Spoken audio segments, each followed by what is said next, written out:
Ал Аллаға шүкір, мен деген қазір Қазақстанның таможнясынан өттім. Осы таможняда істейтін ағаларыма үлкен рахмет, қыз деп мені танып, сыйлап, өткізіп жібергендеріне. Енді очередь деген өте көп, 20 шақты еркектік паспортный контрольда. Сөйтіп мені танып екінші окошкадан шақырып, сіз келіңіз деп мені өткізіп жіберді. Әйтпесем ана 20 еркектің соңында 21-22 болып тұрғанмын ғой. Сонымен сөйтіп өткізіп жүргеніне үлкен рахмет. Енді қазір Өзбекстанның шекарасында тұрмын. Мына жерде очередь болып жатыр тоже. Қазір қызықтың көкесін айтайын. Очередьті көріп тұрсыздар ғой. Мына жерде мен тұрғам, на машина нагло кіріп алады, представляете? Маған не дейді десеш. Мен, мына жерде енді Өзбекстанға өтейін деп, мына жерден талон алады екем да, жаңағыдай QR код па, сондай алады екем. Сөйтіп очередьте тұрып келгем ғой. Сөйтіп келсем, машиналар жылжыған ғой. Сөйтіп машина нагло кіріп алған ғой менің алдыма, представляете? Сөйтіп кішкене очередьқа қарамайсыз ба, мен машинам тұр ғой десем, ал сен деген жана ар жақта дейді, біз очередьте тұрғанда дейді, сен де өтіп кеттің ғой дейді маған екінші окошкаға барып.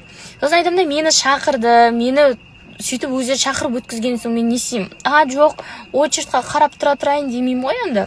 Тем более, нұқыл еркектің арасында жалғыз өзім тұрмын да, өздері де бір қыз бала деп бүйтіп өткізіп жүрсе болады ғой, Сөйтіп менімен санасып, ұрысып тұр ғой. Ой, Алла.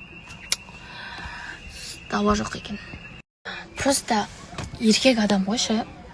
Менікі дұрыс емес па, или оныкі дұрыс па, түсінген жоқпын да.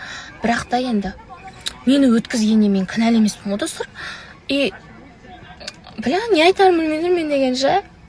Еще маған сен де жаңа өттің ғой без очереди деп айтқаны ауыр титтін-ау дегенше.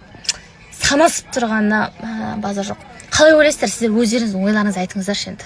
Мына жақта сұрақ қойыңыздар десем, көбісі қарақат кетіп еді ғой, қайтып келген ба деп өте көп сұрақтар қойыпты. Енді қазір қарақаттың өзі жоқ.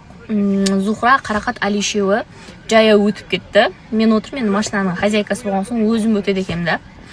Қарақат негізінде жұмыстан кеткен болатын менен. Бірақ та енді мен осылай Өзбекстан, Қарақалпақстанға баратын болған соң, маған мобилограф қажет. Біріншіден, мен жаңа мобилографты үйретіп, жүретінде уақыт жоқ. Біз өз санаулы күнге келе жатырмыз ғой. Уже піскен адам ғой. Қарақат менің барлық немді біледі, мен не қалайтынымды, не сұрайтынымды деген сияқты. Сонымен енді, ой, кел, шығып бер деп, сонымен осы поездкаға келіп, шығып беріп жатыр. На жақта өз бетімен біраз жандар қосылайық жасап жүріпті. Достар, Әлидің әйелі бар, әйел бала шағасы бар. Бір бала емес, 3-4 бала шағасы бар, ер азамат. Үйтіп қоспаңдар, құрсын. Біреу видеограф, біреу мобилограф енді.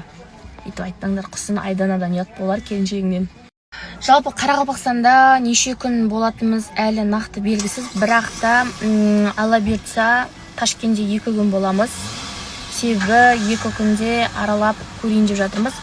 Ал дальше Самарқан, жол жөнекей жаңағы, одан кейін Бұхараға емес, наверное, Хиуаға соғатын шығармыз. Хиуадан кейін Нүкіске прямой барамыз.